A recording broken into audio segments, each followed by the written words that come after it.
നമസ്കാരം. പ്രദക്ഷിണ വഴിയിലേക്ക് സ്വാഗതം. കേരളത്തിലെ കോട്ടയം ജില്ലയിൽ കറുകച്ചാലിന് സമീപത്തായി സ്ഥിതി ചെയ്യുന്ന ക്ഷേത്രമായ നെത്തല്ലൂർ ശ്രീ ഭഗവതി ക്ഷേത്രമാണ് ഇന്ന് പ്രദക്ഷിണ വഴിയിൽ. നെത്തല്ലൂർ ശ്രീ ഭഗവതി ക്ഷേത്രം കോട്ടയം ജില്ലയിൽ കറുകച്ചാലിനടുത്താണ് സ്ഥിതി ചെയ്യുന്നത്. ചങ്ങനാശ്ശേരി, വാഴൂർ, കോട്ടയം, പുനലൂർ സംസ്ഥാന പാതകൾ നെത്തല്ലൂർ ജംഗ്ഷനിൽ സംഗമിക്കുന്നു. കോട്ടയത്ത് നിന്ന് കറുകച്ചാൽ റൂട്ടിൽ 19 കിലോമീറ്ററും ചങ്ങനാശ്ശേരിയിൽ നിന്ന് 16 കിലോമീറ്ററും സഞ്ചരിച്ചാൽ നെത്തല്ലൂർ എത്തിച്ചേരാം. കേരളത്തിലെ പ്രശസ്തമായ ദുർഗാ ഭഗവതി ക്ഷേത്രങ്ങളിൽ ഒന്നാണിത്.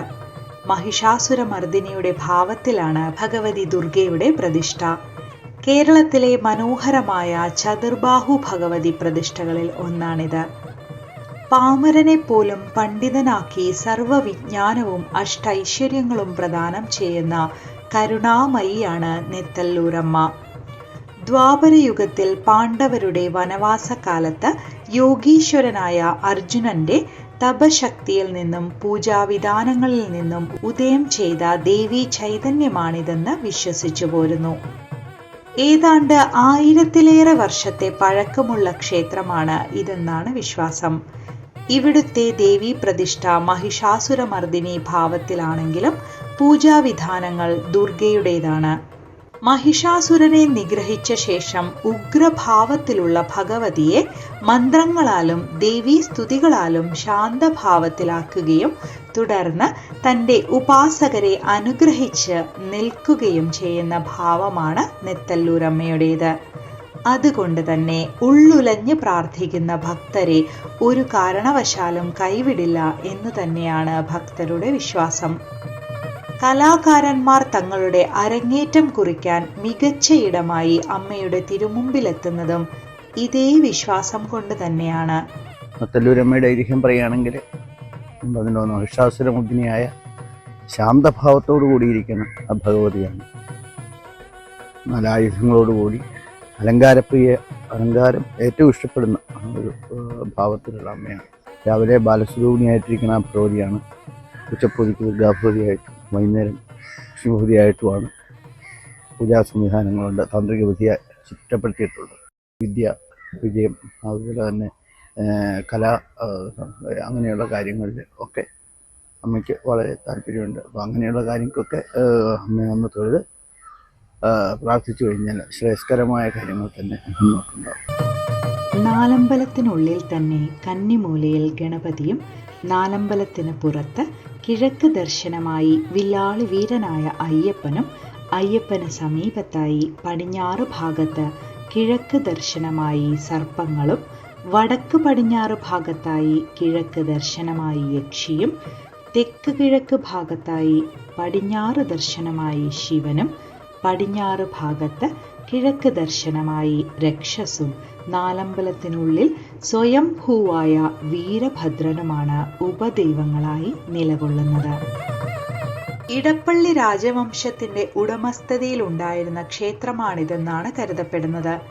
കേരളത്തിലെ ഏക ബ്രാഹ്മണ രാജവംശമായ ഇടപ്പള്ളി രാജവംശത്തിന് തെക്കുംകൂർ, ഓണാട്ടുകര, ചെമ്പകശ്ശേരി, കായംകുളം, എഴുമറ്റൂർ തുടങ്ങി 28 ദേശങ്ങളിൽ ക്ഷേത്രങ്ങളുണ്ടായിരുന്നു. ഈ പ്രദേശങ്ങളിൽ എല്ലാം ഇടപ്പള്ളി ദേവസ്വത്തിന് ധാരാളം ഭൂസ്വത്തുക്കളുണ്ടായിരുന്നു.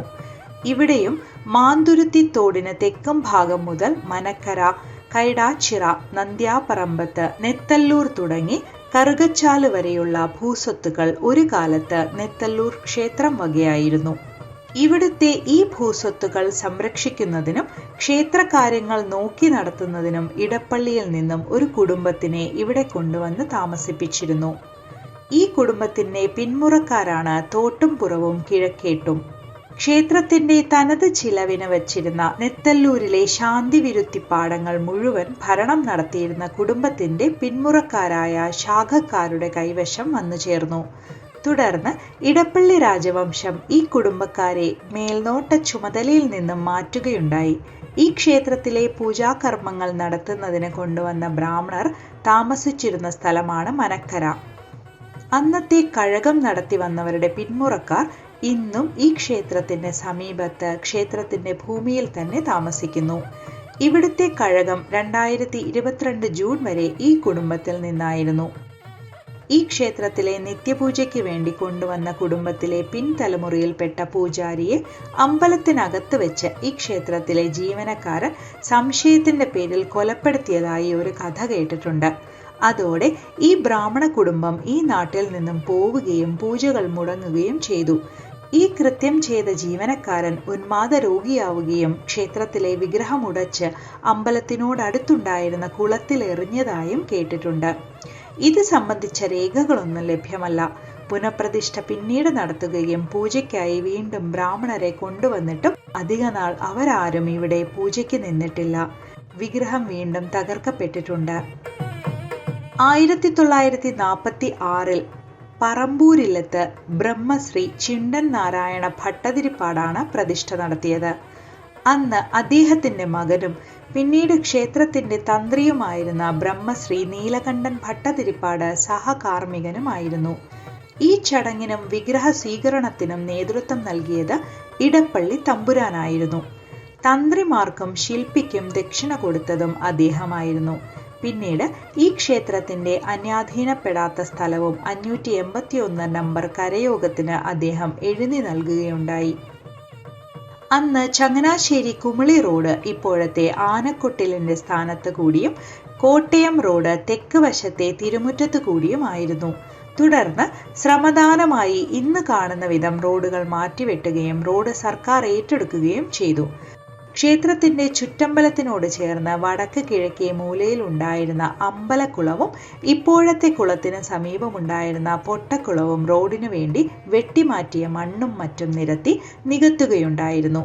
മുറ്റത്തുണ്ടായിരുന്ന കുളത്തിലാണ് നശിപ്പിച്ച വിഗ്രഹങ്ങൾ ഇട്ടതെന്നും പറയപ്പെടുന്നു. ക്ഷേത്രകാര്യങ്ങൾ നടത്തേണ്ട കുടുംബക്കാരും രാജകുടുംബവുമായുള്ള ബന്ധം അവസാനിപ്പിച്ചതുകൊണ്ട് ദൈനംദിന കാര്യങ്ങൾ നടത്തുന്നതിന് ചുമതലക്കാരില്ലാതെയായി.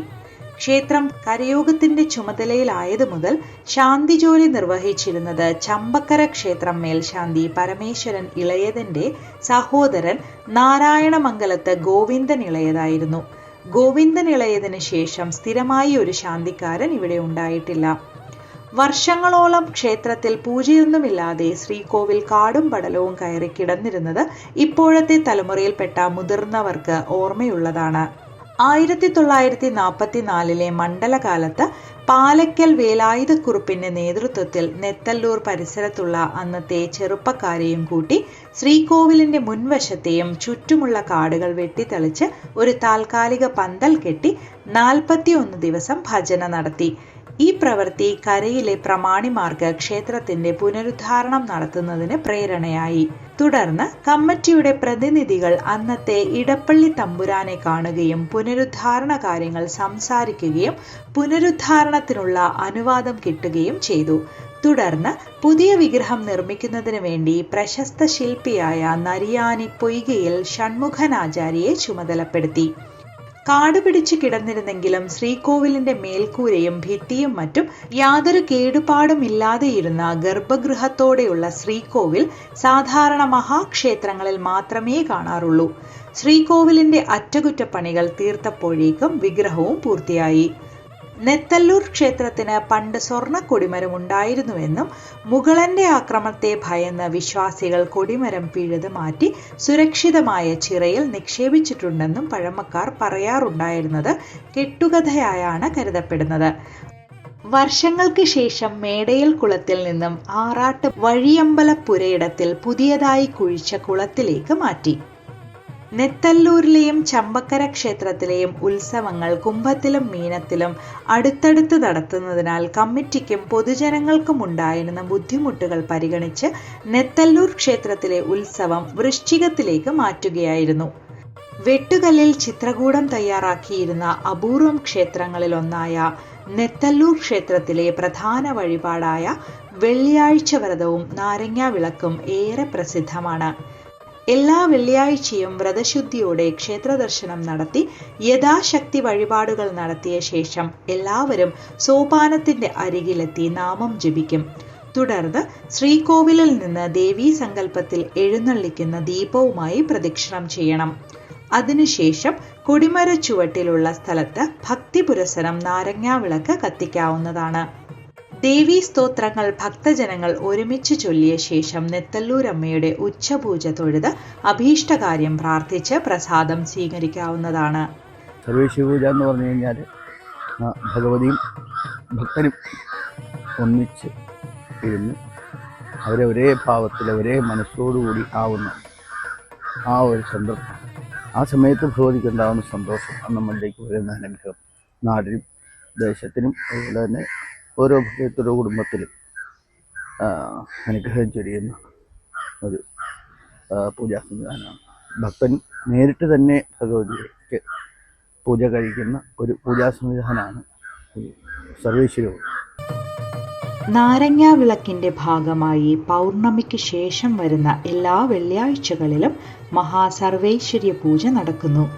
ഈ ദിവസം മുന്നിൽ ഒരുക്കിയിരിക്കുന്ന നിലവിളക്കിന് മുന്നിൽ ഭഗവതിയെ ദർശിച്ച് അവരവർ തന്നെ സഹസ്രനാമം ജപിച്ച് അർച്ചന നടത്തുന്നത് ആനന്ദരൂപിണിയായ ഭഗവതിയെ പ്രസന്നവതിയാക്കുന്ന ഒറ്റമൂലിയാണ്. വിദ്യാസ്വരൂപിണിയായ നെത്തല്ലൂരമ്മയുടെ പൂജവയ്പ് മഹോത്സവം വിദ്യാർത്ഥികൾ ഉൾപ്പെടെയുള്ള എല്ലാ ഭക്തജനങ്ങളും ആചരിച്ചു വരുന്നതാണ്.